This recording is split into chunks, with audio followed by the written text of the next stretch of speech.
युद्ध के धनुष तोड़ डाले जाएंगे और जाति जाति से शांति की बातें कहेगा। वह समुद्र से समुद्र तक और महानद से पृथ्वी के दूर दूर के देशों तक प्रभुता करेगा। आमीन। उस दिन को आज बनाते हैं, सारी संसार बनाया जाता है। आज वो हमारा राजा क्या करेगा? शांति प्रस्थापित करेगा। वो क्या करेगा? युद्ध, यहाँ पे लिखा हुआ है, युद्ध के धनुष तोड़ डाले जाएंगे। हमारा युद्ध किसके साथ होता है?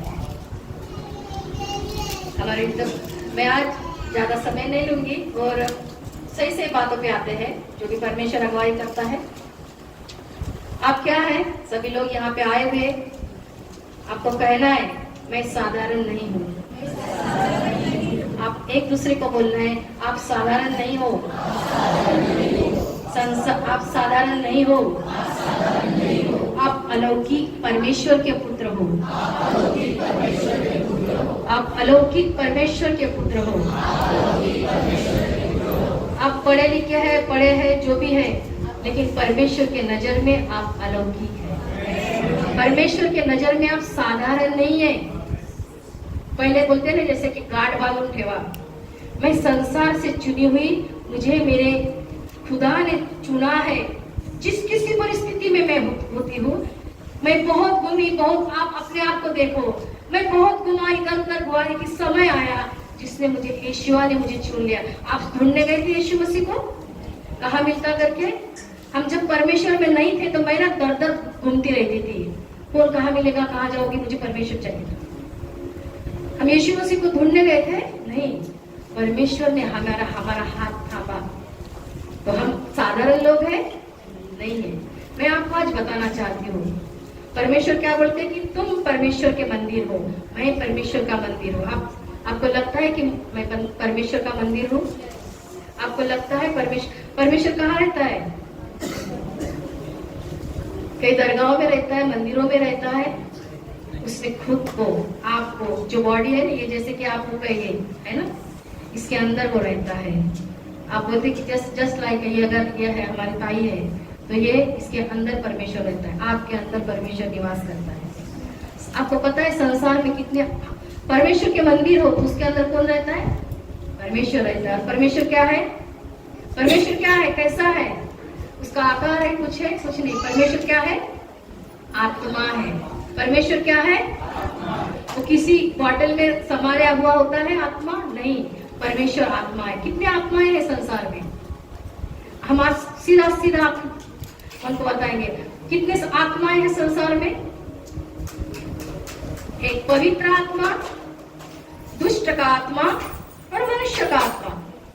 हम में और बाकी के प्राणियों में क्या अंतर है? हमारे अंदर हम कैसे हैं? शरीर, प्राण, आत्मा।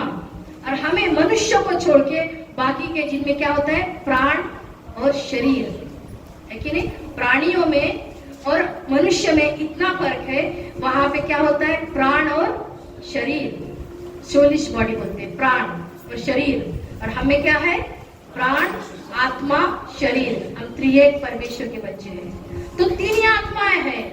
एक शैतान का आत्मा जिसको हम परमेश्वर के विरोध का आत्मा, एक परमेश्वर का आत्मा, मनुष्य का आत्मा। आत्मा को आपको पता है, कार्य अगर करना होता है आत्मा को, कोई भी आत्मा को, उसको मीडिया चाहिए होता है। क्या होता है? माध्यम।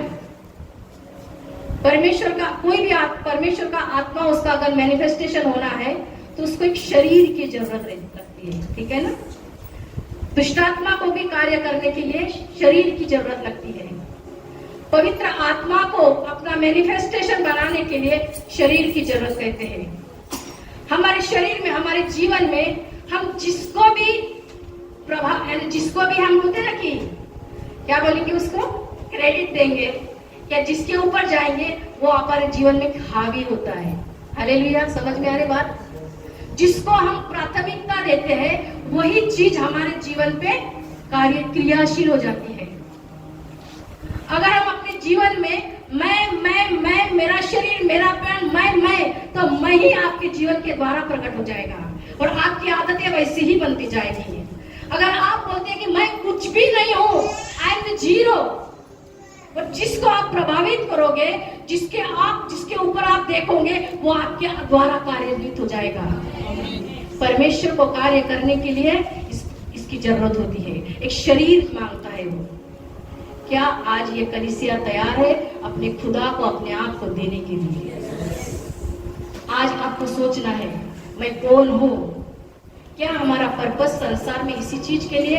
मैं जन्म पैदा हो गई, मैं बड़ी हो गई, शादी हो गई, बच्चे हो गए, मैं अपने पेट के लिए मैं स्ट्रगल कर रहा हूँ, सब कर रहा है, या उसके भी ज्यादा और कुछ भी होता है मेरे जीवन का पर्पस? क्या उद्देश्य मैं इस दुनिया में आई? तो क्यों मैं पैदा हुआ? किसके लिए पैदा हुआ? क्या मेरे जीवन का मकसद क्या है? क्या मैं मेरे मैं के लिए जीने वाला हूँ? जब भी आप अपने खुद के लिए जीते हैं तो कभी उस विजय को हासिल करते हैं? जिंदगी भर झटक, जब हम प्रभु में नहीं थे, यह सभी हम अन्य जाति में से आए हुए हैं, कोई ब्राउन क्रिश्चियन नहीं है, ठीक है? तो हम अपने जीवन को जीने के लिए, जैसे कि हम 2 साल के, 5 साल के, 9 साल के, 10 साल के हो गए, अपने आप को इस संसार में जिंदा रखने के लिए हम स्ट्रगल करते थे। कभी बीमारियों से उलझते थे, कभी गरीबी से उलझते थे, कभी कोई भी अंधकार की ताकतों से उलझते थे, लेकिन हमें कोई भी विजय मिला? हमारी दौड़, हमारी जिंदगी कितने साल की है? 70 या 80 साल की। आज तो कुछ पता भी नहीं चलता। क्या हम अपने आप में हैं? क्या मैं बोलूंगी मेरी जिंदगी मेरी है, मैं कुछ कर सकती हूँ? है सुबह का अगर मैं नींद से भी उठती हूँ, क्या यह है कि मैं जिंदा रह पाऊंगी? अगर जिसने मुझे सांस दी, अगर वही लेके गया तो मैं क्या है? खोखला हूं ना मैं? फिर मेरे अंदर मैं क्यों रहता है? अगर मैं सुबह उठ के बोलती हूँ कि खुदा धन्यवाद, आज का दिन तुम मुझे दिखाया, वो सांसें दिखाई, मैं तो वैसे ही मरने वाली थी, 3 दिन प्रभु के पास सोई थी, अगर उसने सांसें ही नहीं दिखता तो ये आज का दिन होता मेरे लिए? तो क्या मुझे अपने आप पे कितना घमंड करना है? कुछ है घमंड करने के लिए? बुद्धि देने वाला वो है, इसीलिए पढ़ाई किया। नौकरी देने वाला वो है, इसीलिए नौकरी मिली। बच्चे उसने लिए, इसीलिए माँ बन सकी। घर उसने लिया, इसीलिए घर में रहते। हमारा खुद का क्या है? कुछ है? लेकिन जो देता है, क्या मेरा बर्तन क्या उसके रहने का मैं ठिकाना बना सकती हूँ कि जिससे वो प्रसन्न हुए? अगर किसी को दुष्टात्मा लगता है ना, तो प्रभु का दास क्या बोलते हैं पता है? बोले उससे अगर किसी में दुष्टात्मा है तो जान लेना कि उसमें से एक बदबू आती है, बोले फिर वो वैसे एक्टिविटीज करता है। मैं उसके विरोध में बोलती हूँ, अगर मेरा पवित्र आत्मा मुझ में है तो उसका फ्रेग्रेंट मुझसे बहेगा, उसकी सुगंध मुझसे निकलेगी। क्या परमेश्वर ऐसा नहीं है कि बिना वजह? परमेश्वर का एक ही है, जब तक आप उसको बुलाते नहीं तब तक वो आता नहीं। जब तक आप उसको बोलते नहीं father I submit in your hand, तभी परमेश्वर का आत्मा आता है। दुष्ट आत्मा को बुलाना नहीं पड़ता या मैं को जगाना नहीं पड़ता, वो बिना बोले आता है, ठीक है ना? उसको खाली घर दिखा, क्योंकि वो देखता है कौन सा बर्तन खाली है। जो बर्तन खाली दिखेगा उसमें वो पहले आएगा। लेकिन अगर वो बर्तन बोले खुदा मेरे अंदर आ, मैं मंदिर हूं ना राजा, मैं तेरा मंदिर बना चाहती हूँ, वो सुगंधित मंदिर बनना चाहती हूँ खुदा, तभी खुदा आपके अंदर आता है। क्या आज ये कलीसिया तैयार है उस मसीहा को अपने अंदर लेने के लिए?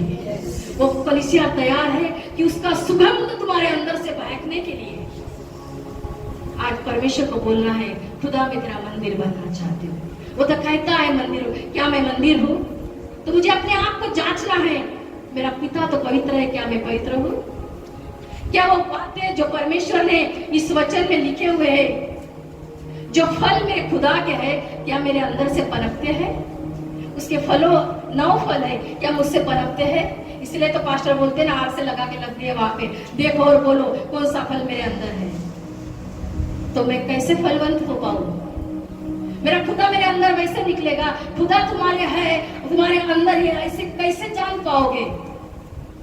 जब खुदा के गुण, उसके जो भी फल है, जिस किसी वेसल से आप देखोगे वही बोल सकते हैं कि मैं खुदा का मंदिर हूं। हालेलुया। अगर मैं खुदा का मंदिर हो, अपने आप को बोलती हो और मैं इसका गुस्सा करती हूँ, उसका करते करते, तो क्या मेरे अंदर परमेश्वर का महक रहा है? क्या मैं ऐसी परिस्थितियों से उलझ रही हूँ? क्या मेरा परमेश्वर ऐसा है? नहीं है ना?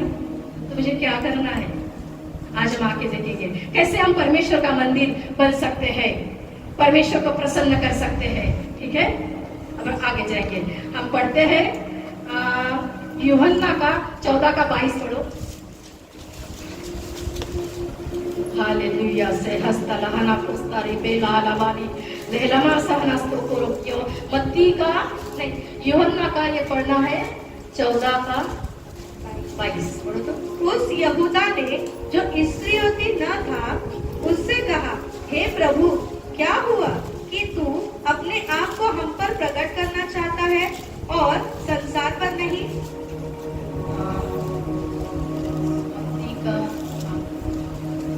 यीशु पानी पे चढ़ा कहाँ पे है? 14:22 में है ना? अब कुछ गलत नहीं कर रहे हैं। यूहन्ना का 14वां अध्याय या मत्ती का निकालना 14:22।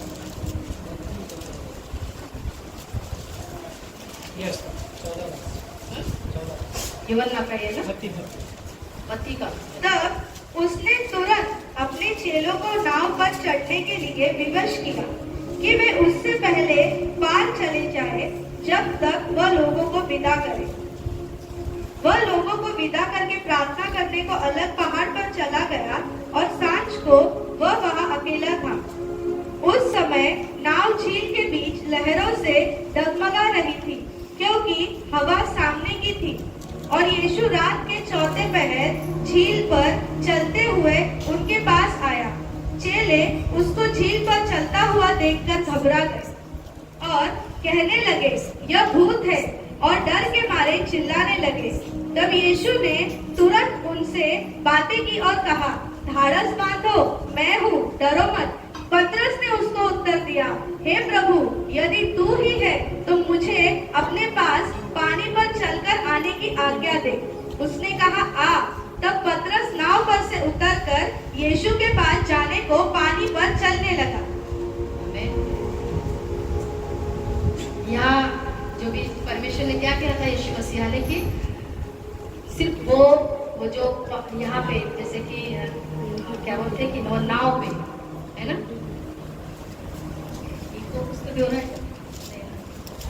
नाव पे एक ही पतरस नहीं था, बाकी के भी चेले थे, है कि नहीं? 10-12 तो चेले होंगे, उनको बोले कि नाव पे जाओ, ऐसा ही है ना?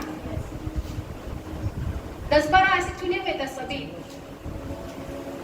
तो यीशु मसीहा, अब थोड़ा सा ध्यान देके सुना,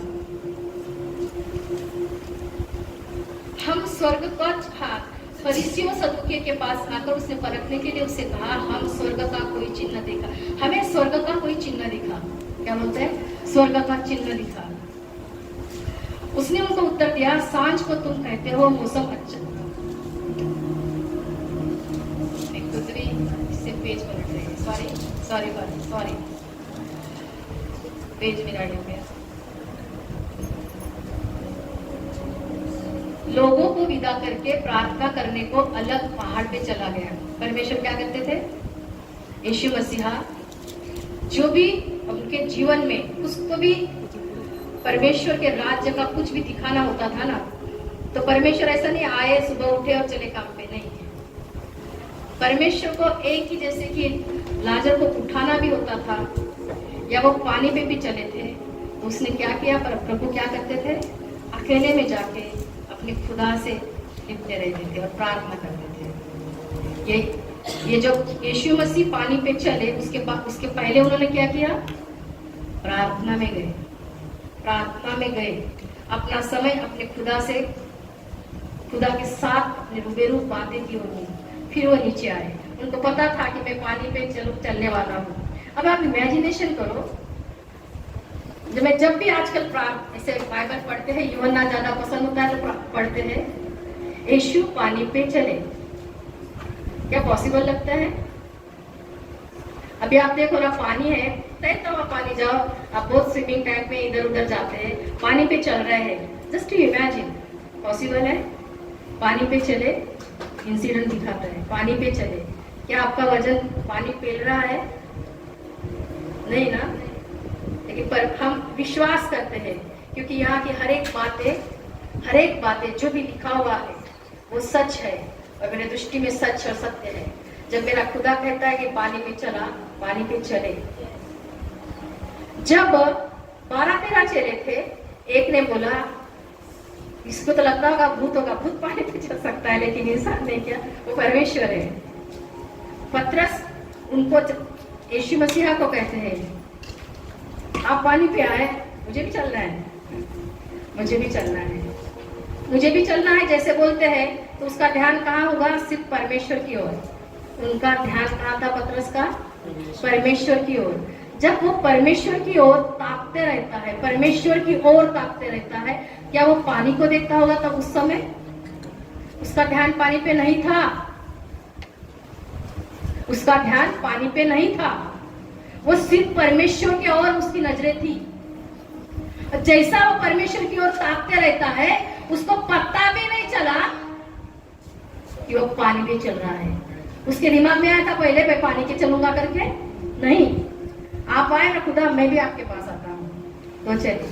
और जैसा भी ध्यान वो भटक जाता है, उसका ऐसे ऐसे देखते रहता है, वो गिर जाता है। उसका ध्यान जब वहां से केंद्रित होकर निकल जाता है, वहां पे देखता है, वो क्या बोलता है? वो वहां पे गिर जाता है और फिर बोलता है हे प्रभु मुझे बचा। ये वचन सुना के पीछे का यही आया था, हम अपने जीवन में यीशु को स्वीकार तो कहते हैं, स्वीकार तो कर लेते हैं, नए नए होती है, बहुत नया नयापन होता है, महीने 2 महीने साल हम बहुत परमेश्वर को देखते हैं, प्रभु ये है वो है वो है, और अपने जीवन में बहुत अच्छा ये वो जो भी मांगा वो मिल गया, ये वो हो गया, नहीं मैं प्रभु में आई हूँ, मैं ऐसा हो गया। क्योंकि आप पानी पे चलते रहते हैं, आप पानी पे चलने जैसे कि जो भी इंसिडेंट होता है वो आपके साथ होता है। आप अपने परिस्थितियों को नहीं देखते तब समय, आप अपने परिस्थितियों को हम देखते नहीं, हम सिर्फ खुदा को देखते हैं। नए नए होते हैं तो सबके साथ ऐसा होता है, कुछ समय होता है तो नहीं, हम परमेश्वर को देखते रहते हैं। और जैसे भी समय बीतता जाता है, क्योंकि आत्माएं 3 ही है। अगर आप यीशु को एक तो ये करो या उसको करो, हमारा जो पड़ोसी है उसको, आप जिसके तहत आप चलते हो वो अपने जीवन से लागू होता, वैसे परिणाम को आते हैं। फिर परमेश्वर, हाँ आपने सुना है, आप चल रहे हो, आपकी परिस्थितियां बदल गई है, आप सब बदल गए। जिसके लिए आई थी बाबा मेरा वो काम हो गया, पैसा नहीं था प्रभु में आई, पैसा मिल गया, बच्चे नहीं थे बच्चे मिल गए। परमेश्वर का वचन है मैं ना तुझे छोड़ूंगा नहीं त्यागूंगा। परमेश्वर के राज्य में आए हो, परमेश्वर ऐसा ही नहीं छोड़ता। जैसे हम बोलते हैं कि बर्तन, प्रभु हम बोलते कि मैं मिट्टी हूँ तू कुम्हार है। परमेश्वर 6 महीने 4 महीने आपकी सभी प्रार्थनाओं का उत्तर देते रहता है। फिर आप दुनिया से नजर में उनका ध्यान जाता है, हाँ अलग स्पिरिट काम कर रहा है। वो मनुष्य के लिए वो आपको बोलते हैं कि आजू बाजू के लोग मुझे बोलते हैं आप आज के बाद आप किसी को मनुष्य के तरह नहीं, आप स्पिरिट हो ना, आप आत्मा है ना। Look like each and everyone as spirit. ये आत्मा है, ये मुझे क्या बोल रहा है, मैं आत्मा हूँ, मैं आत्माओं से बात करती हूँ। ये आत्मा है, ये मुझे टोक रही है, वो स्त्री नहीं टोक रही है मुझे, ये मेरा पड़ोसी नहीं मुझे कुछ बोल रहा है। ये आत्मा, उसके अंदर की आत्मा को दिखता है कि ये आत्मा अलग है करके। मेरी इंसान और इंसान की लड़ाइयां नहीं होती है। इतना हम अपने ध्यान में रखें, कोई भी चीज होती है ना अपने संसार में, हमारे जीवन में, वो पहले ही प्लान हो चुकी है। आत्मा में वही पहले स्थापित हो जाती है, उसके परिणाम अपने जीवन में आते हैं। जैसा कि अगर एक बिल्डिंग बनानी होता है तो एक आर्किटेक्ट होता है, ठीक है ना, बिल्डिंग का प्लान बनाता है, इसका ये कितना रहेगा, चौड़ाई लंबाई सब वो करता है, और उसके बाद वो बिल्डिंग बनती है। बराबर है। हमारे जीवन में जो भी समस्या या वो जो भी जिस परिस्थितियों से गुजरते हैं वो आत्मिक जगत में पहले ही हो चुकी होती है। हालेलुया। क्योंकि हम आत्मिक है, हम आत्मा है। पहले तो बताए कि मैं आत्मा हूँ, मैं आत्मा हूँ। मेरे जीवन में ये जो भी चीज हुई है, जो भी मैं फेस कर रही हूँ, वो पहले ही आत्मिक संसार में तय हो चुकी होती है। ये कहाँ आएगी, कहाँ जाएगी, कहाँ कैसे आएगी, वो होती है। जो भी अटैक होते हैं, किसी को बोलते हैं, वो पहले ही उसका प्लानिंग हो चुका होता है हमारे जीवन में। इतना ध्यान रखिए। तो मेरे बताने का तात्पर्य ये था कि पतरस पानी पे चला। हम जैसे भी आ गए, 1 महीना 1 साल हो गया प्रभु में आए, फिर हम उस परिस्थितियों का सामना करते हैं, बराबर है, परीक्षाओं से गुजरते हैं। और जो परीक्षाओं से गुजरता है, फिर उसकी बोलते हैं कि वो जैसे कि नाव में, जैसे कि पानी पे वो नाक डगमगाती है ना, हमारी जिंदगी डगमगाना शुरू हो जाता है।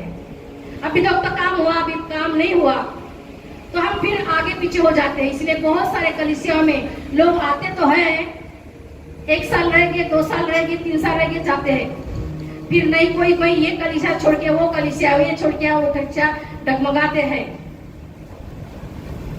प्रॉब्लम कहाँ रहता है? परमेश्वर ये मिट्टी को बनाने के प्रोसेस से होके गुजारना चाहता है आपको। आपकी हर एक प्रार्थनाएं नहीं सुनी जाएगी। अगर आप बोलते कि father I submit in your hand, तो हम परमेश्वर के नजर में उसके लिए हम मिट्टी बन जाते हैं। और परमेश्वर वो प्रोसेस से गुजारता है, जिस प्रोसेस से परीक्षाओं से गुजारता है, उस परीक्षा में जो कुछ भी टिका रहता है वो जीवन, आशीषों का जीवन को पाता है। अगर परीक्षाओं से गुजरते गुजरते ही अगर हम थक जाए और जैसे पतरस के समान इधर उधर देखे, तो हम वही गड्ढे में गिरते हैं। हालेलुया। अगर मुझे ग्रेजुएट होना है तो मुझे पहली कक्षा पास करना पड़ेगा, दूसरी, तीसरी, चौथी, 10वीं का पेपर तो कठिन है, बोर्ड की एग्जाम है।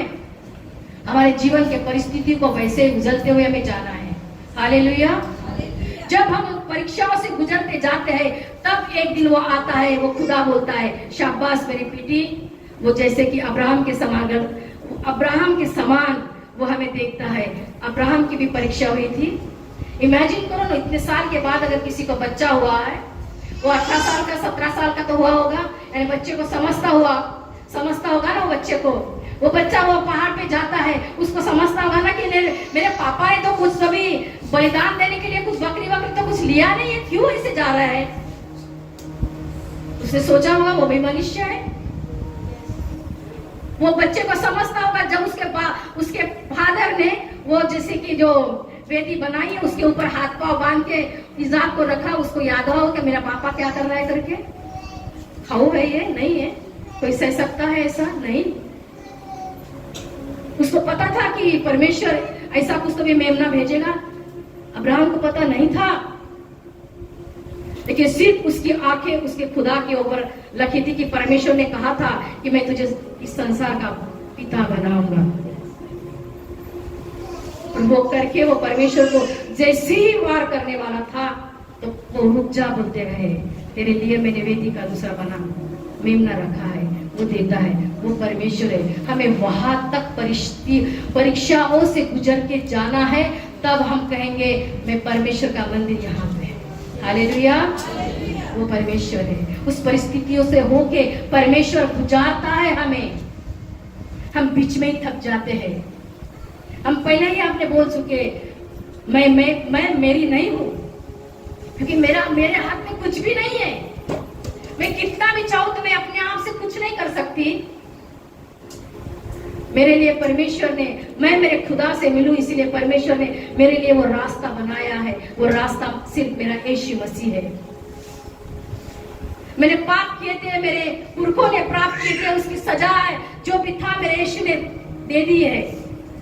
मुझे कुछ नहीं करना है, मुझे सिर्फ उस पतरस के समान उस ताकते रहना है, वो यीशु मसीहा को। मुझे कुछ करना है, मुझे खुद का दिमाग लगाना है नहीं, मुझे सिर्फ उसके समान देखना है। तो हम क्या है, परमेश्वर कहता है तुम्हारी लड़ाई लड़ने वाला मैं हूं। क्या बोलता है परमेश्वर? तुम्हारी लड़ाई लड़ने वाला मैं हूं। परमेश्वर लड़ाई लड़ने के लिए कहता है। तो हम क्या है फिर? हम वॉरियर है, योद्धा है। बोले एक दूसरे को, मैं योद्धा हूं, मैं योद्धा हूं, मैं परमेश्वर का योद्धा हूं। अपने आप को बताओ कि मैं योद्धा हूं। योद्धा कब साबित होता है पता है? जब वो सीमा पे लड़ता है, तभी योद्धा साबित होता है। आप यहाँ पे आए हैं, बहुत सारी परिस्थितियों से होके आ रहे हैं, बहुत सारे लोगों के प्रॉब्लम है। कोई बोलेगा मेरा पति, मैं तो प्रभु में विश्वास करती हूँ, मेरा पति नहीं आता है। तुम योद्धा हो ना? तो योद्धा को क्या करना है? घुटने पे आपने करना है। शैतान ने मुझे ललकारती हूँ, ये पति तूने मुझे दिया है। यीशु के नाम से उसके जीवन से हर एक अंधकार की ताकतों को मैं धिक्कारती हूँ यीशु के नाम से। उसका सिर तेरे आगे झुकाती हूँ यीशु के नाम से। मुझे कहना है हर परिस्थितियों के लिए योद्धा लड़ता है। योद्धा बैठा रहता है, बैठने वाला होता है। अगर तुम योद्धा हो तो क्या आप लड़ाई लड़ चुके हो? मुझे लड़ना है, मुझे लड़ना है मेरे परमेश्वर। मेरे परिस्थितियों से परमेश्वर कहता है मैं तेरे लिए बोलता, क्या बोलता हूँ? हमारे लिए गरीब भी बनाना हो ताकि हम अमीर बने। अगर मेरे जीवन में गरीबी है तो क्या मेरी ओर से उसका भुगतान तो मेरे प्रभु ने कर लिया। डिमांड का कपड़े का पैसा मेरे परमेश्वर ने दे दिया, मुझे सिर्फ पहनने हैं। अगर फिर भी मैं नहीं पहनती और किस ताकत से मैं नहीं पहनती, उसके खिलाफ हमें आवाज उठानी है। हालेलुया। मेरी बात को आप समझ रहे हैं आज? मैं ऐसी अबला सबला नहीं हूँ, मैं प्रभु की बेटी हूँ और मैं प्रभु का योद्धा हूँ। तो मुझे मेरी जिंदगी को जो भी चीजें मेरे परमेश्वर से मुझे दूर करती है, उन ताकतों से मुझे लड़ना है। मेरा मसीह क्या करता था? मेरा मसीहा क्या करता था? जब भी उसको मुर्दों को उजिलाना था, उस रात भर वो अपने परमेश्वर के साथ लगा रहता था कि नहीं? अंधे को आके देखा था, पहले रात भर वो अपने मसीहा के साथ लगा रहता था। एक सेकंड का चमत्कार के लिए परमेश्वर 24 घंटे अपने पिता को निहारता रहता था। जैसे पतरस मसीहा को निहारते रहा और पानी पे चला, वैसा मेरा खुदा जो भी काम करता था, 5 रोटियां अगर 50,000 को खिलानी थी तो वो पहले अपने खुदा से मिलता था, अकेले में जाता था। क्या मैं मेरा समय मेरे खुदा के साथ गुजारता हूँ? क्या मैं अपने खुदा के साथ अपने आप को बेचता हूँ? तो मैं कैसे लड़ाई लड़ूंगा? हमारे भारत सीमा के ऊपर अगर लड़ाइयां होती है संसार में, पता है 2-2, 4-4 साल बड़े सैनिकों को इतने सारे अच्छे माहौल में उसको फैसिलिटी दी जाती है ताकि वो जिस दिन में आक्रमण हो जाए वो सीमा पे लड़े। 5 साल उसको खुराक क्या नहीं उसको फैसिलिटी प्रोवाइड करते ताकि उसके लिए लड़े, सीमा के लिए। हम परमेश्वर के लोग हैं, हमें परमेश्वर के लोग हैं। परमेश्वर चाहता है मेरे बच्चे योद्धा बने। संसार के वो जो गुलाम वो चाहता है, जैसे वचन लिखा है, चोर आया चोरी करने, घात करने, नाश करने। आप परमेश्वर के पहले ही बोले कि आप साधारण लोग नहीं हो। आपकी तो हमारी जिम्मेदारियां क्या है? मेरे खुदा को मैं अपने अंदर लूं, मेरे खुदा को बोले कि मेक मी एज गॉड, वो बर्तन मुझे बना राजा कि जिससे तू प्रसन्न होए और इस बर्तन के द्वारा तेरी महिमा होए राजा। मेरे जिंदगी की हर परिस्थिति को राजा लड़ना तू सिखा दे परमेश्वर। वो परमेश्वर का आत्मा आपके द्वारा कार्य करेगा। शैतान की ताकतों को नष्ट करने की सामर्थ आपके हर एक के अंदर में देगा। आपके अंदर से वो महिमा निकलेगी जिससे परमेश्वर का राज्य स्थापित होगा। हालेलुया। परमेश्वर का हम साधारण नहीं है। हम अपने जिंदगी के लिए सिर्फ जिंदगी के लिए लड़ने वाले नहीं हैं। आपके जीवन से ऐसी सुगंध बहनी है कि लोग कहे ये कौन से खुदा की बेटी है? ये तो मुझे पहले ऐसे ही लगती थी, आज ये क्यों ऐसे हो गई? तब वो कहना है इसके अंदर से वो खुदा की खुशबू महक रही है। हालेलुया। परमेश्वर को स्त्री या पुरुष नहीं देखता, वो आत्मा वो बर्तनों को ढूंढ रहा है। आज मेरा खुदा रोते रहता है। मैं जब भी प्रार्थना में जाती हूँ, मेरा जूड़ा लाइन ऑफ जूड़ा कभी कभी रोता है, खुदा उसे बना, मेरे लोगों को बचा, मेरे लोगों को बचा। क्योंकि हम आदम से वो आए थे, परमेश्वर से दूर हो चुके थे। मेरे यीशुआ ने वो सारी आजादी बलिदान दिया ताकि हम अपने खुदा से मिले।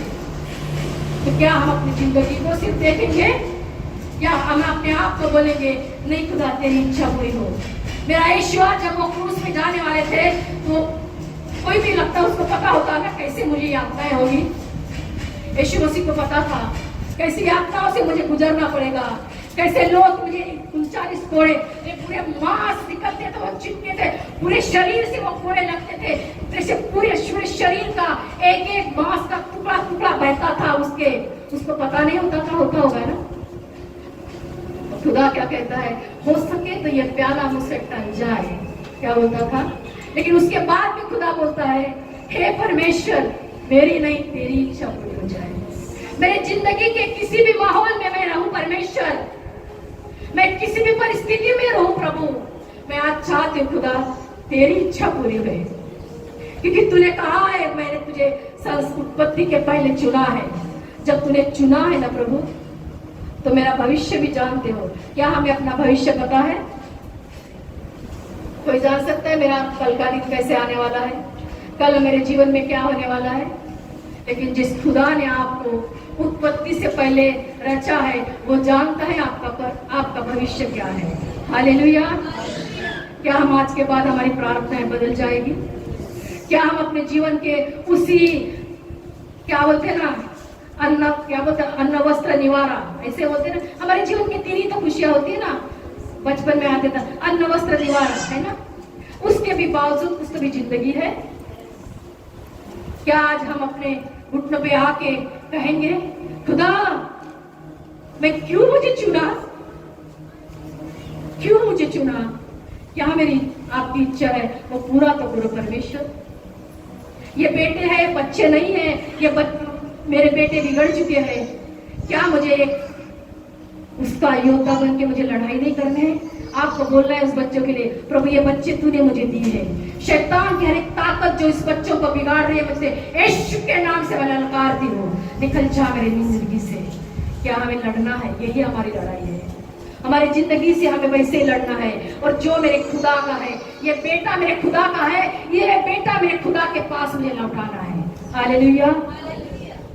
क्या आज हम कंप्लेंट करेंगे किसकी? आप परिस्थितियों से कंप्लेंट करोगे? नहीं, नहीं। जिस परिस्थिति से आपने रखा है प्रभु, मैं इसमें खुश हूँ, क्योंकि परमेश्वर कहता है दूर से ही तो मैं तेरे विचारों को जानने वाला परमेश्वर हूँ। तो क्या मैं अगर भूखी हूँ, मैं अकेली हूँ, तो क्या प्रभु को दिखता नहीं है? क्या मेरा जिंदा खुदा अंधा है? क्या उसे कुछ समझता नहीं है? आत्मा है वो, आपके हर एक चाल चलन को वो जानता है, वो परखता है। हालेलुया। आज के बाद कलीसिया की प्रार्थनाएं बदल जाएगी और कहेगी खुदा तेरी इच्छा मेरे जीवन के द्वारा हो, तेरी इच्छा पूरी हो परमेश्वर। आप देखो जिस चीज को आपने कभी मांगा भी नहीं होगा, वो वैसे ही दौड़ते आपके पास आएगा। जिस चीज के लिए आप तक तरसते थे, वो चीज दौड़ते हुए आपके पास आएगी, क्योंकि आपकी नजर उस खुदा पे रुकी रहेगी। हालेलुया। आपकी नजर उस खुदा पे रुकी रहेगी और बोलेगा शाबाश मेरी बेटी। हम अगर हमारी नजर थोड़ी सी भी उससे लटक गई ना, क्योंकि हम, और ये जो मैं बोलती हूँ ऐसा होता है, क्या बोलेगा आप, कोई सिस्टर बोलेगा प्रार्थना करो प्रार्थना करो। बहुत बार ऐसे होता है, मेरे साथ तो होता है, प्रार्थना करके बैठते हैं, सुबह का समय रहता है, कभी 5 बजे उठो, 4 बजे उठो, खुदा उठा लेता है। 1 घंटा हो जाएगा, मैं ना पूरे मेरे ऑफिस के चक्कर मार के लाती हूँ, इसका ये पेंडिंग है, उसका वो पेंडिंग है, वो भी पेंडिंग है। उसके बाद तो ऐसा अभी एक पूरा 15-20 दिन गए, मुझे एक इंसिडेंट आता है, ये इसने गलत किया, मेरे साथ गलत हुआ। उस दिन मैंने इसको रश्मि को भी बुलाया था मेरे ऑफिस में, ऐसा लेटर लिखना है वैसा, तो मैंने ट्रेन में वो लिखा, जिस दिन लिखा और मैंने आपको दे दिया ना, मेरे दिमाग से वो विचार ही चला गया।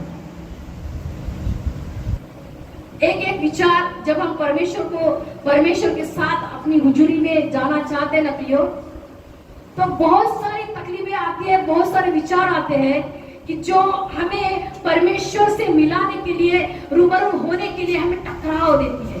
हमें याद आएगा, अरे ये रह गया, या पोरीनी असा केला, या पोरानी असा केला, याचा असा झाला, हा पिऊन आला, मग परमेश्वर मग हालेलुया जी, हालेलुया हालेलुया करते रहते हैं और नहीं अटैच हो पाते हैं। मैं प्रैक्टिकल बता रही हूँ आपको। अरे 7 बज गए, अभी तो खाना बनाना है, मुझे जाना भी है, आती है, ऐसा भी होता है। मैं मेरा प्रैक्टिकल बताती हूँ। 15 दिन 1 महीना मुझे एक ही विचार में दिमाग खराब होता था, मैं तरस जाती थी कि खुदा मुझसे, मैं आपसे मिलना चाहती हूँ, ये विचारों को छोड़ती हूँ। फिर मैंने एक दिन कहना चालू कर दिया, हर एक जो विचार जो यीशुआ तेरी ओर से नहीं है, उस सारे विचारों को मैं भस्म करती हूँ यीशुआ के नाम से। राजा जो भी विचार मेरे मन में, जो भी मुझे और आप में जो भी दुनिया पैदा करती है, उस सारे विचारों को यीशुआ के नाम से मैं नष्ट करती हूँ। ऐसे करके मैंने प्रार्थना करना चालू हुआ, विचार कभी आने नहीं पाए, मैं खुदा से जुड़ गई। हालेलुया।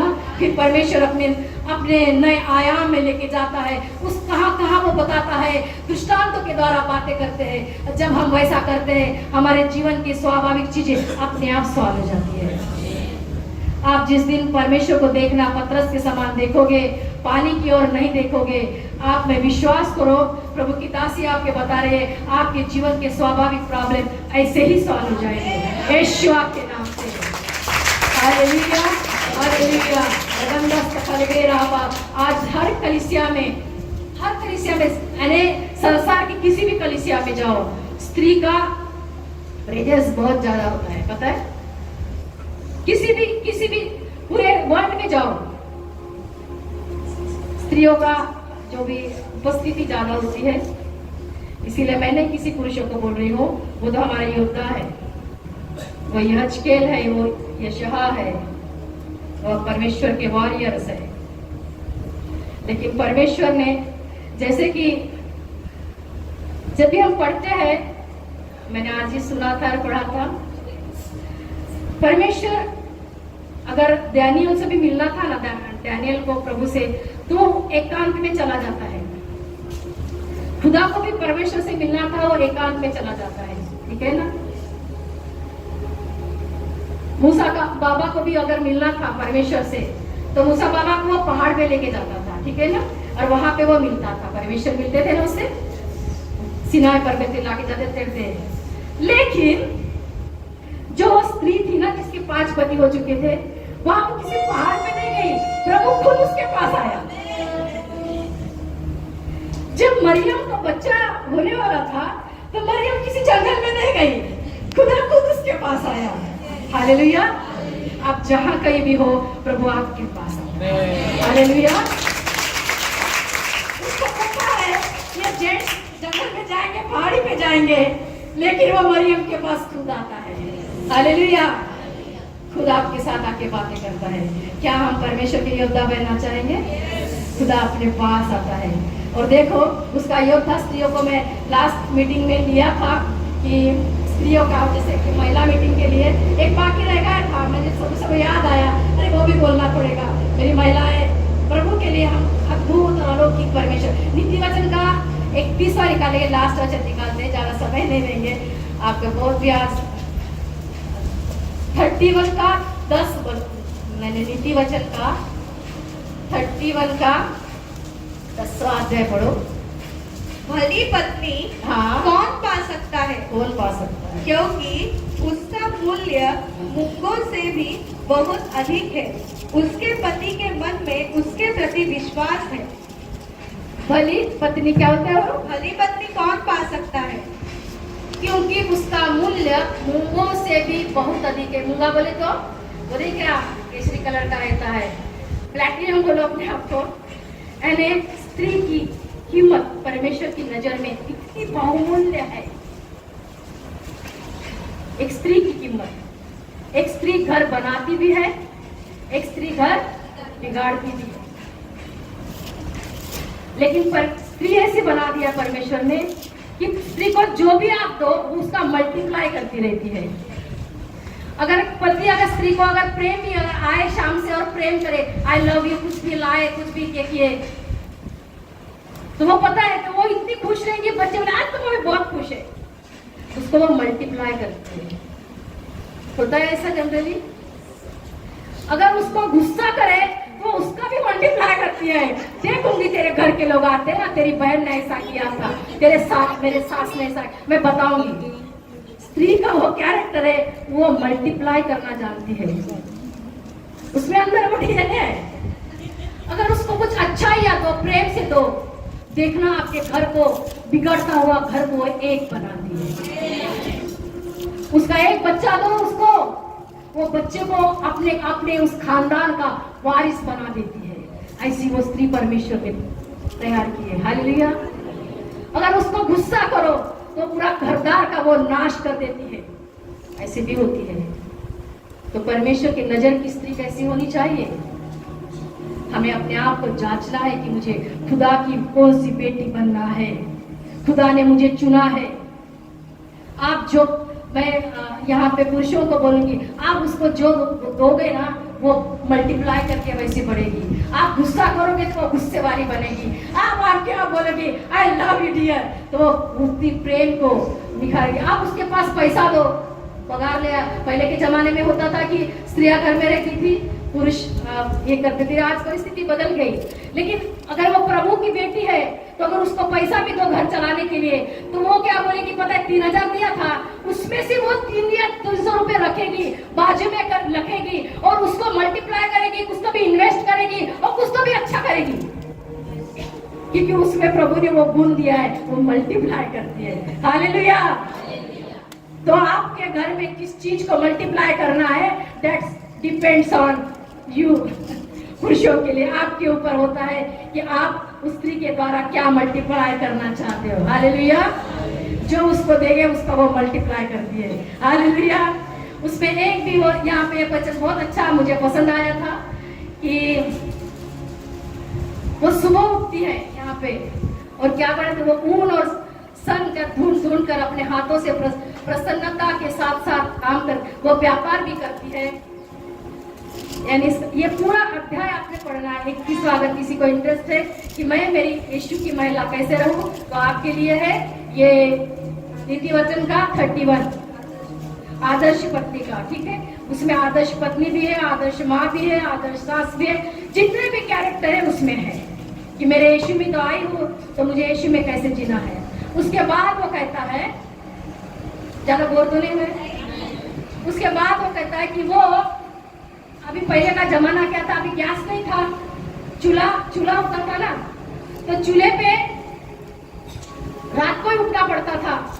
सुबह ड्यूटी पे जाने वाला है तो भाकरी भाजने के लिए रात को ही उठती थी महिलाएं, या पहले ग्राइंडिंग मशीन नहीं थी तो वो बोलते ना इसमें मसाला बनाने के लिए जाते बच्चा पीट कर को रात को ही महिलाएं उठती थी। उसको घर चलाना होता था, वो सिर्फ उसका पति उठता होगा, पानी गरम झाला का आंघोळीला जायचं है, लेकिन वो पानी गरम करने के लिए पहले 1 घंटा पहले उठती होगी, फिर पानी यानी उसका घर चलाने के लिए किसका महत्व है, स्त्री का परमेश्वर दिया। तो क्या उसके नजर में आप अपना और सपना है, नहीं है। आज की वो चीज, आज वो सिचुएशन नहीं रही, यानी लाइटर चला लिया, पानी गर्म हो जाता है, वाटर बिल गए, लेकिन आज की हमारी जिम्मेदारी खत्म हो चुकी है। आज की महिला आत्मिक महिला की नजर से देखो।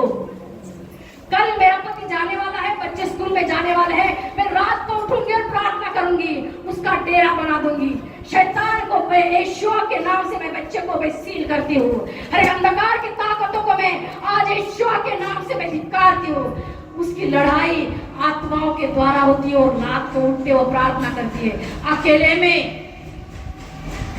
जो भी प्रॉब्लम तुम्हारे घर, वो पति आके बोलेगा बॉस मुझे बहुत ही ये करता है, मेरा बॉस अच्छा नहीं, ठीक है ऐसा है, वो सबको सोने देगी, अकेले भी जाएगी और बैठ जाएगी और बोलेगी राबा नस्ता खलास तोरो को कारिया।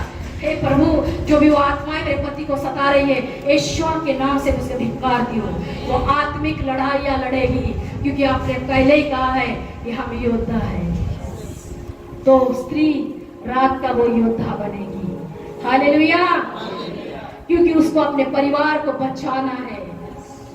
हम पहले की महिला थी तो वो काम करती थी, लेकिन आज की हम आत्मिक जगत की महिलाएं, हम आत्माओं के, और जैसे भी आप दिन उगेगा, आपकी प्रार्थना खत्म हो चुकेगी, बाहर से कोई भी अगर गलत चीज आती है तो वो दुष्टात्मा कहेगा यार इस घर में नहीं जाना, यहाँ की लेडीज बहुत डेंजर है, यहाँ पे कोई भूत नहीं रुक सकता, यहाँ पे कुछ बाहर नहीं चल सकता। यहाँ की लेडीज रात को उठती है, प्रार्थना में बैठती है, सब अंधकार की ताकतों को भी इसके बातें नहीं जाने का। Hallelujah, hallelujah. हमें वो बनना है, हमें वो वॉरियर बनना है, क्योंकि मैंने पहले ही बना चुकी है, कोई किसी मनुष्य का मनुष्य के साथ दुश्मनी नहीं होती है, उस आत्माओं का उस आत्माओं के साथ पंगा रहता है।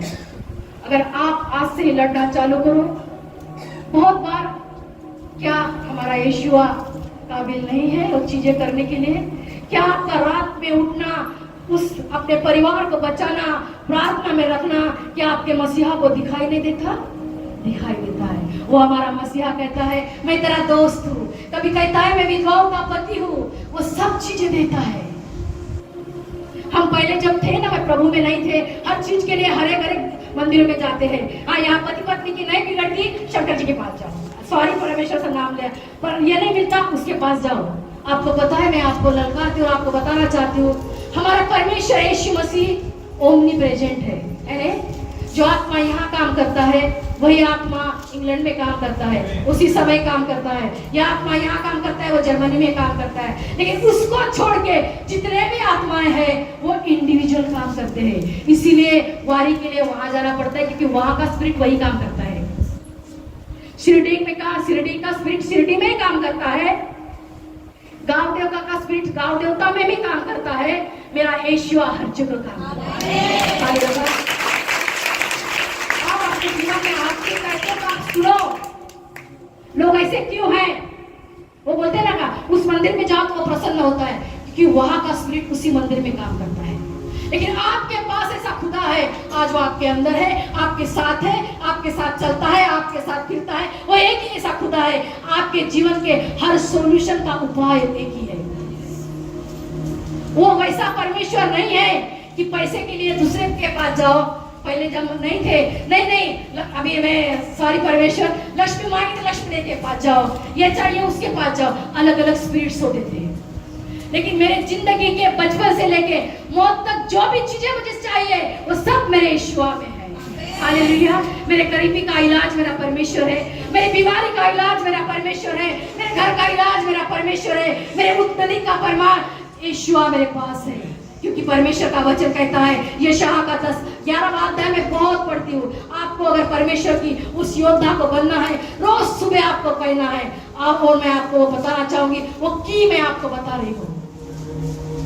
मेरे प्रियो, मेरे जिंदगी में कभी मुड़ के नहीं देखा। मेरी जिंदगी ऐसी थी कि जैसे वो बबूल के पेड़ में रह के वो साड़ी अगर लटक जाए ना, कितने भी सिलाने की कोशिश करो, एक मांगो तो एक बढ़ता रहता था। इतने प्रॉब्लम से उलझी हुई थी।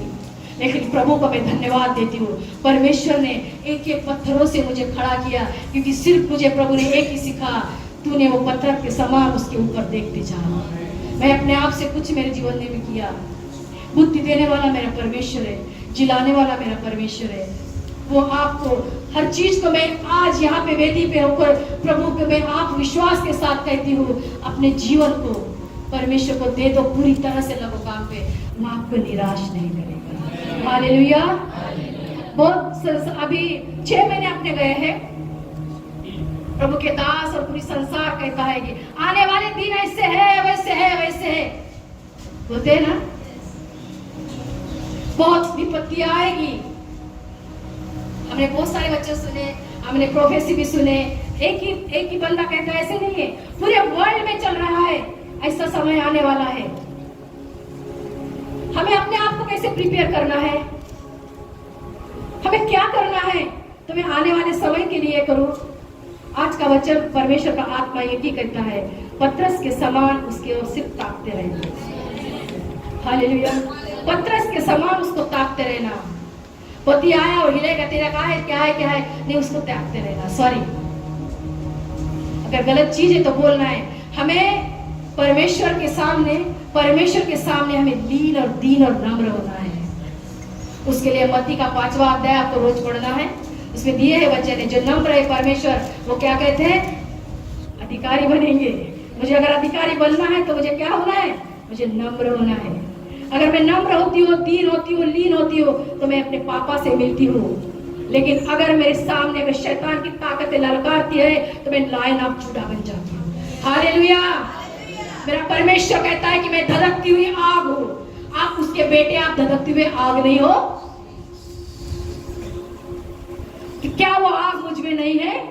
आप किसके लिए है? अपने घर को जलाने के लिए नहीं, शैतान के ताकतों को नष्ट करने की आग खुदा तो मुझ में दे। हालेलुया। हम परमेश्वर की वो आग बनते हैं।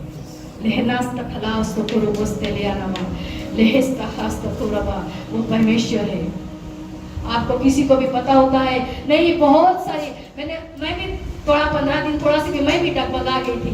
ऐसे दिन आने वाले हैं, ये सेव के रखना है, वो दाना लेना है, वो करना है, वो करना है। रात को सिर्फ परमेश्वर बोलता है, तू उस पत्थर के समान मुझे ताकती रहना।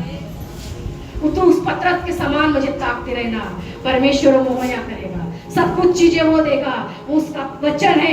आकाश के पंछियों को तो देखो मैं सब कुछ देता हूँ, क्या वो मुझे नहीं देगा? हम बपतिस्मा लेते हैं, क्या कहते हैं? मैं गाड़ा गया, मारा गया और उस जीवित हो गया। तो आप क्या हो? आपका शरीर ये पुनरुत्थित शरीर है। से आपका शरीर पुनर्स्थापित हुआ, पुनरुत्थित शरीर है। हमारा यीशु पुनरुत्थित स्थान में कैसा था? किससे कैसे शरीर में था वो? महिमा के शरीर में। क्या आप महिमा का शरीर धारण नहीं कर सकते हैं? आप यहाँ पे रहोगी, ये सिस्टर यहाँ पे रहेगी, उसका हॉस्पिटल में भी वो काम करेगी। ये बंदा यहाँ पे रहेगा, वो वहां पे भी काम करेगा। ऐसा आज बहुत संसार में लोग खुदा के पास जाके काम कर रहे हैं, क्योंकि हमारा शरीर क्या है? पुनरुत्थित शरीर है। क्योंकि हमने बोला है, मैं मारा गया मेरी चीज के लिए, मैं चीज जिलाया गया, इससे दिन में उड़ गया। हालेलुया। तो हमें क्या करना है आज के बाद? सिर्फ उस खुदा को ताकना है। जो भी चीजें आपको सताती है, गरीबी सताती है, कुछ भी सताता है, उसको आपको लाइन आप जुड़ा करके उस सिंहासन के कर आप उसको टकराव करना है। आप उसके समय आपको उस योद्धा बनना है। परिस्थिति को लड़ने के लिए खुदा आपको विजयी करेगा और खुदा के सामने नम्र होना है। नहीं खुदा, पापा मैं आपसे बात करना चाहती हूँ, मैं आपके गोदी में आना चाहती हूँ। आप कहते हो ना, तू अपने पैरों के नीचे शरण पाएगा और तू अपने पंखों के आड़ में ले लेगा। खुदा आपके पंखों के आड़ में मैं लेना चाहती हूँ। मुझे हमेशा ना एक ही उदाहरण आता है। मैं एक्चुअली मेरा बचपना बहुत गाँव में ही गया, पंचायत समिति तुमसर करके। तो हमारे घर में भी मुर्गियाँ रहती थी, मेरे आई। तो पता है क्या, घर अभी इन लोगों को घर भी पता नहीं है। जैसे भी घर आकाश में दिखते हैं ना, तो वो मुर्गी का आवाज बदल जाता है, वो कॉक कॉक कॉक करते रहती है। पता है, अगर उसको छोटे छोटे चूजे हैं तो जैसे भी वो घर देखेगी ना, पता नहीं परमेश्वर ने कैसे बनाया, तो उसका आवाज बदल जाता है। पता है, या कोई भी पक्षियों को देखो, अगर सांप को आप आजू बाजू में रहते हैं, अंबरनाथ में भी, तो पक्षी अलग से चिल्लाने लगते हैं। ठीक है, आज के समय में आप तो चूजों को कुछ करना पड़ता है क्या उस समय? अगर बाहर आ गई तो मुर्गी दौड़ती है ना जोर से। चूजों का काम क्या होता है बच्चों का? सिर्फ उसके पंखों के अंदर छुप जाना। अगर वो मुर्गी को छोड़ के अगर गया तो वो गया काम से, बराबर है? तो हमारे मुर्गी कौन है? परमेश्वर है उसके पंखों में। अगर आज की परिस्थितियां अगर विपरीत आती है तो हमें क्या करना है? पवित्र आत्मा, जैसे वो मुर्गी का आवाज बदल जाता है ना, पवित्र आत्मा बहुतायत से अपने लोगों को बचाता है। पवित्र आत्मा की सामर्थ बहुत अद्भुत रीति से अपने बच्चों को बचाने के लिए प्रभु कोशिश करता है। ये मेरा है। जैसे कि हम लोग मिस्र में से निकल रहे थे, जिसके घर में वो लहू लगा था, वो बच्चे गए हैं। अगर तुम्हारे जीवन में यीशुआ का लहू रहेगा, तुम बचाए जाओगे। हालेलुया। तो आपको क्या करना है?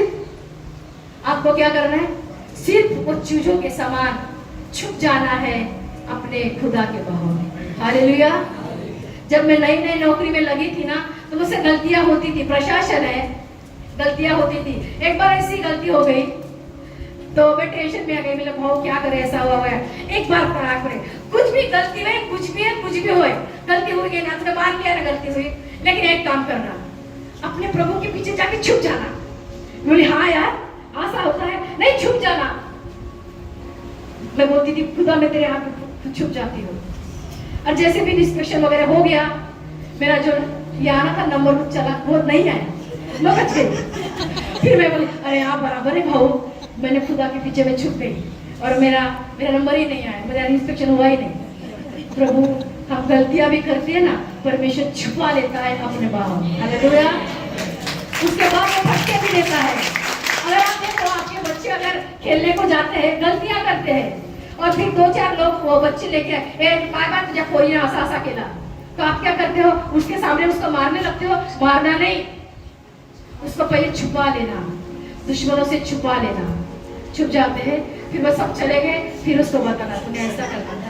परमेश्वर ऐसे ही हमारी परीक्षा देता है। वो छुपा तो लेगा, लेकिन हमें समझ भी देता है। देख, एक बार किया मैंने, तुझे बचाया, आगे के बाद ऐसा करेगी मैं तुझे छोड़ूंगा नहीं। उसका जो परमेश्वर का लाठी का जो मार होता है ना, वो दिखता नहीं और लगता नहीं, लेकिन बराबर से लगता है। हालेलुया। हमें किसी की चिंता नहीं। आप अपने लोगों को, किसी का पति नहीं प्रभु में है, किसी के बच्चे नहीं प्रभु है, एक समय तक आप उनको प्रार्थना करोगे, उस समय तक उसको सूझबूझ देगी। एक समय आएगा परमेश्वर कहेगा जो फलती नहीं ना उसको छाट के निकल देगा, और वो वैसी परीक्षा से होके उनको गुजारेगा कि उसको अपना बोलता ना नानी याद आएगी, वो मेरा खुदा है। लेकिन पहल होती है हम अपने आप को कैसे तैयार करें, हम अपने आप को खुदा के बाहों में कैसे दें, हम अपनी लड़ाइयों को कैसे लड़े, हम कैसे योद्धा बने, हम कैसे पतरस के समान उसको ताकने वाले बने। आज परमेश्वर कलीसिया को यही कहता है। हालेलुया। क्या हमारी प्रार्थनाएं बदलेगी आज के बाद? खुदा मुझे तुझे ताकना है पतरस के समान, खुदा मुझे तुझे ताकना है, मुझे वही एस्तर बनना है। परमेश्वर, आपने किसी ने एस्तर की कहानी पढ़ी है? पढ़ के देखना। एस्तर की कहानी में वो कैसे वॉरियर थी, आपको कहना है।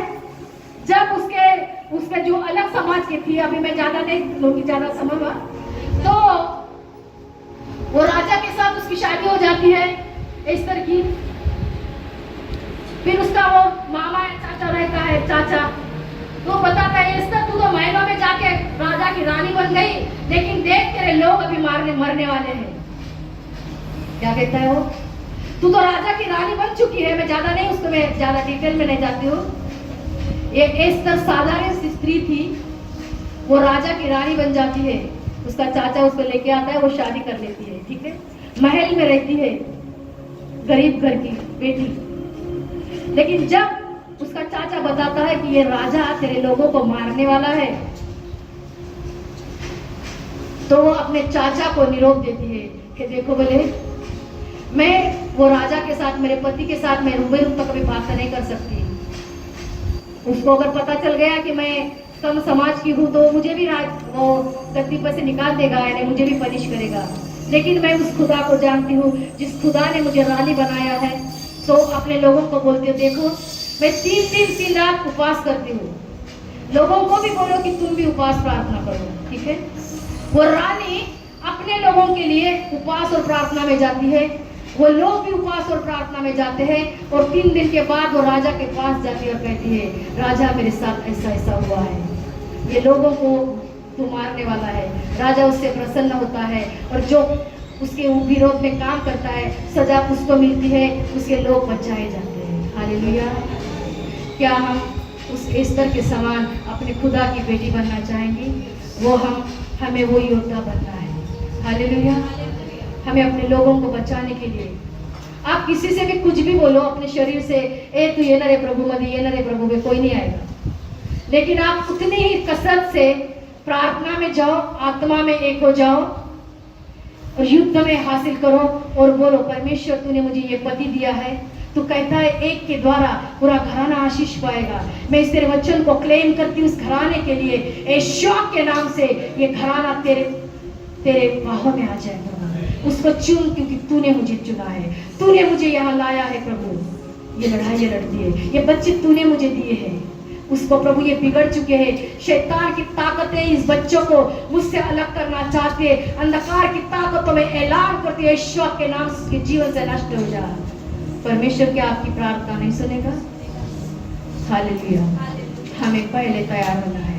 हम आज तक अपनी उंगलियों को सीधा करके हुए संसार को देखते थे, आज ये सभी 5 उंगलियां अपने अंदर लेके जाओ। प्रभु मुझे बना, मुझे बना, मुझे नम्र कर। मुझे प्रेम करना नहीं आता ना प्रभु, तू मुझे प्रेम करना सिखा दे।